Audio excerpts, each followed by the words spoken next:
Dios te salve María del Carmen. The sanctuary of Stella Maris is a meeting point between the Old and the New Covenants.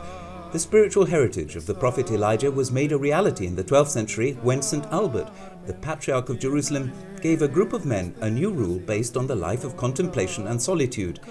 In 1562, under the guidance of St. Teresa of Jesus, the order of Discalced Carmelites was reformed and the first convents were founded.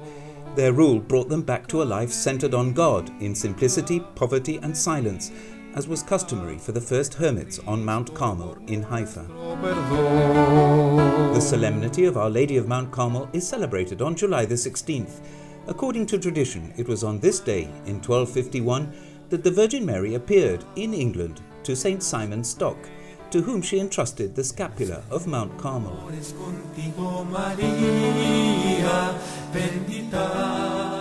The Eucharistic celebration of this feast is held every year in Haifa at the sanctuary of Stella Maris. Bishops Marcuzzo and Musa al-Hajj were present for the occasion, as well as Father Francesco Maria Shamich, the pastor of Cana in Galilee, along with some local faithful and pilgrims from around the world. We came here today to the top of this mountain to honor the Virgin Mary, Our Lady of Mount Carmel. This feast is at the same time also considered a social, religious and spiritual tradition. It is here, on this holy mountain, that we celebrate the feast of Our Lady of Mount Carmel, a very old tradition kept by the Order of the Carmelites.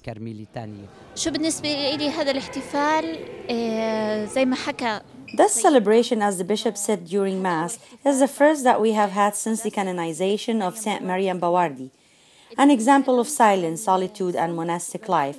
And, as the pastor said in his homily, we must lift our hearts and minds to heaven in order to learn more about life in silence and solitude.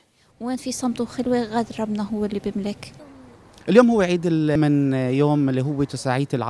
this celebration, we came here to the monastery of St. Elias, where we prayed a novena to the Blessed Virgin.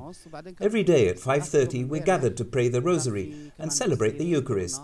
Yesterday we attended the procession and received the traditional habit of the Virgin Mary, whom we honor with great devotion. This is an annual feast that I have always attended in this same place.